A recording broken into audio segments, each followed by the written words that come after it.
Hello नमस्कार सभी पशुपालक और वेटनेरियंस को। तो आज के इस वीडियो में हम बात करेंगे इंजेक्शन लाइकासिटिन के बारे में, जिसमें शॉर्ट आप देख सकते हो क्लोरोफेनिकोल सोडियम सक्फिनेट। देखिए यह इंजेक्शन पशुओं में कब यूज़ किया जाता है, कौन सी बीमारी में यूज़ किया जाता है, क्या इसकी डोज रहती है, कौन कौन सी बीमारी में इसका उपयोग नहीं किया जाता है, क्या ये प्रेगनेंसी सेफ है। कुल मिला के इस इंजेक्शन के बारे में आपको संपूर्ण जानकारी इस वीडियो में दी जाएगी, तो वीडियो को लास्ट तक जरूर देखना। इंजेक्शन लाइकासिटिन या फिर क्लोरोफेनिकोल सोडियम सक्सिनेट सॉल्ट की जो दवाइयाँ है, उसकी यदि हम कैटेगरी की बात करें तो यह एक ब्रॉड स्पेक्ट्रम और बैक्टीरियोस्टैटिक मेडिसिन है जो जीवाणु के वृद्धि को रोकती है। तो अब हम बात करते हैं इसके उपयोग की कि कौन सी बीमारी में जो है इसका उपयोग मोस्टली किया जाता है। जैसा कि मैंने इसमें लिख रखा है, आप मोस्टली इस तरह के केस में उपयोग करेंगे जैसे मास्टाइटिस हो गया, मेट्राइटिस हो गया, बैक्टीरियल एंट्राइटिस हो गया, निमोनिया होगा, urinary tract infection, foot rot, meningitis, hepatitis और ओटाइटिस, ओकुलर इन्फेक्शन और रिकेटाइसियल डिजीज़। वैसे तो इस प्रकार की सभी बीमारियों का नॉलेज हर एक प्रैक्टिशनर को होगा, लेकिन फिर भी मैं बता दूं जो अगर नए वीडियो देख रहे हैं उनके लिए, तो देखिए इसका उपयोग जो है मास्टाइटिस के केस में किया जाता है। लाइक जब पशु के थनों से संबंधित कोई बीमारी हो जाए, थनेला हो जाए, है ना, पशु के थनों में इन्फ्लामेशन हो जाए, दूध से खून आ रहे हो, ऐसी कोई कंडीशन देखने को मिलती है तो आप मास्टाइटिस के केस में इसका उपयोग कर सकते हैं। मेट्राइटिस में भी इसका उपयोग कर सकते हैं। लाइक गर्भाशय से संबंधित बीमारी है मेट्राइटिस, है ना, तो पशु के जब भी गर्भाशय से मवाद आ रहा हो, वहाँ अगर किसी प्रकार की इन्फ्लामेशन हो, मवाद आ रहा हो, या फिर बच्चेदानी में किसी भी प्रकार की कोई भी बैक्टीरियल जो है डिजीज़ हो जाए, तो ऐसी स्थिति में आप इसका उपयोग कर सकते हैं।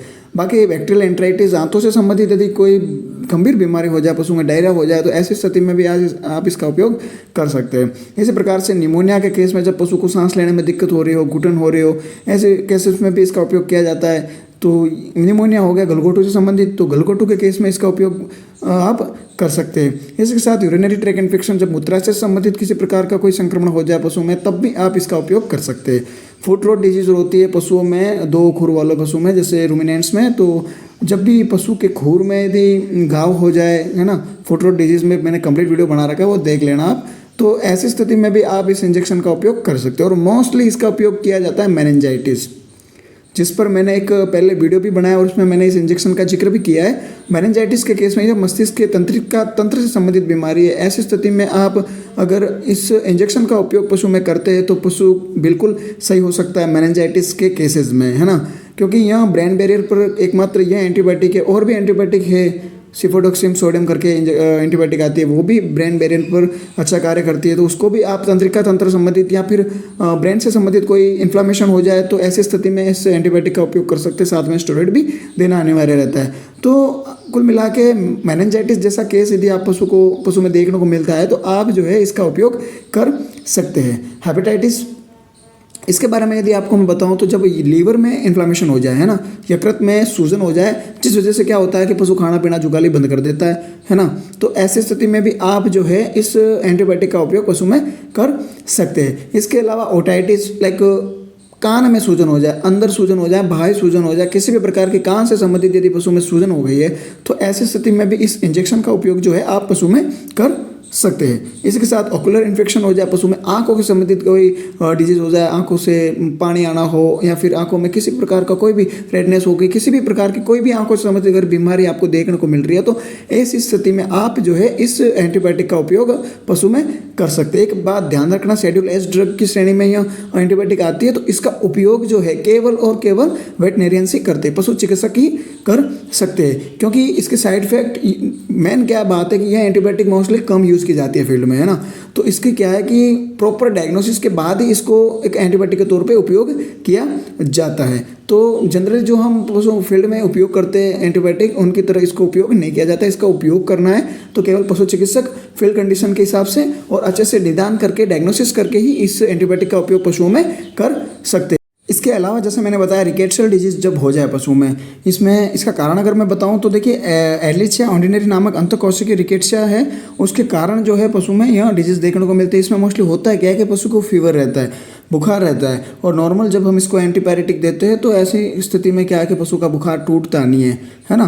तो ऐसी स्थिति में आप यदि एंटीबायोटिक के तौर पे इसका उपयोग करते हैं तो बिल्कुल पशु का बुखार छूट जाता है। मोस्टली आप उपयोग कर सकते हैं, जैसे पशु को बार बार जो है एंटीबायोटिक या इंजेक्शन, काफ़ी इंजेक्शन देने के बाद भी यदि बुखार जो है पशु का नहीं टूट रहा है तो ऐसी स्थिति में आप इस एंटीबायोटिक का चुनाव कर सकते हैं पशु में देने के लिए। लेकिन इसको देना सिर्फ पशु चिकित्सक को है, या फिर आप पशु चिकित्सक की निगरानी में या फिर फील्ड कंडीशन बता के आप पशु में उपयोग कर सकते हैं।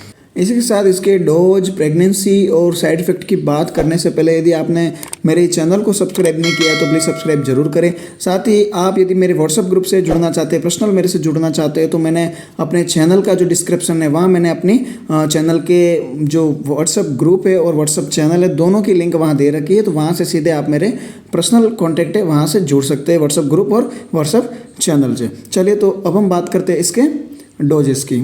डोज जैसा कि आप देख सकते हैं इसमें 400 प्लस बॉडी वेट के हिसाब से 3 ग्राम इंट्रामस्कुलर और स्लो आईवी इसको दिया जाता है। यानी कि जिस पशु का बॉडी वेट 400 प्लस है, 400 टू 500 अगर बॉडी वेट है तो ऐसे स्थिति में आप 3 ग्राम इंजेक्शन पर्याप्त है।